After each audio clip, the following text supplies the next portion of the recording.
recording a video to answer some of the most frequently asked questions that I've consolidated across the last few years. The first question that I'm often asked is, how is this work that you're offering different from anything that I have done with talk therapy or through mainstream therapeutic modalities like CBT? So, I think to answer that question, what I'd like to say is, and you might want to look up some more resources that I have created on my YouTube channel in my practice, led by the body. So it's not based on a linear flow of this is what happened, this is the idea of how it is impacting me, this is the kind of ways in which I have felt this emotion and I made sense of it.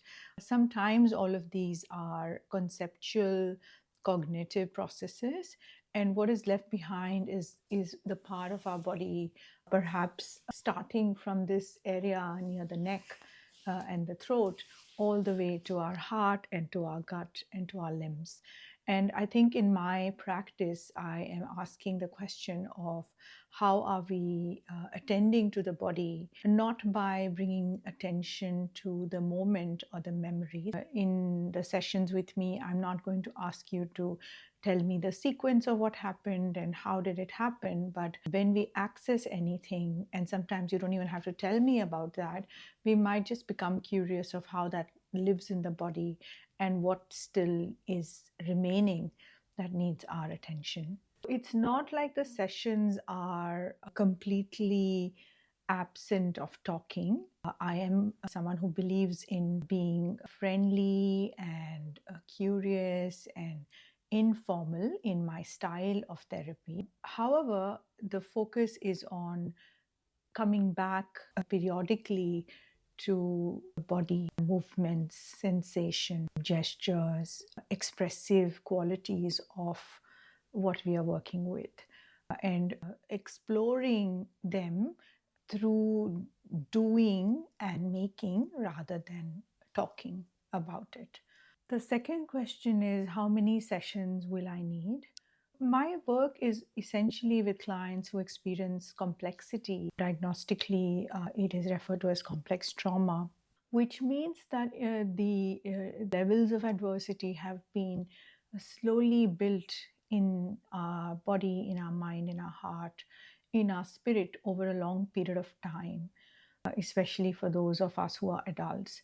My work is long term and I work quite slowly because I feel like it's really important that we attend to things in ways that are felt, are contained within our capacity to metabolize. And overall, I feel like the most important thing for me is relational safety. And often in the experience of this life experience, it is that embodied felt sense of safety with another, with a trusted another, that is often missed. And I find that that itself is work that we need to attend to in sessions, and it is often very, very slow. I would invite you to think about me if you are looking for more long-term work, and also that you're not in crisis, because when we think about being in crisis, we are looking at very specific problem solving strategies that gets us over the bend. In this phase, we are really looking at resourcing. We're looking at ways in which we explore a different way of holding the same experience. We think about practices that can support us in noticing the distress, noticing the overwhelm, noticing the stuckness. I hope that answers the question. The other last question I get asked a lot is about my pricing. I just want to say that the work I do is built over many, many years of experience. This pricing is the most optimum that I could come up with, that not only supports the cost of running a practice and offering in-person sessions, but also all the work that goes behind the scene that you have access to if you engage with me. I built a lot of resources that are available to you between sessions. I am fairly accessible for any quick needs that you might have. Often, if you need some check ins between sessions that are less than 20 minutes, I don't tend to charge. So think of this as an engagement price rather than this whole concept of per session and comparing it to, let's say, other professionals, and maybe their ways of working might be quite different. The last question I'd like to answer today is, what about the first session? How do you tend to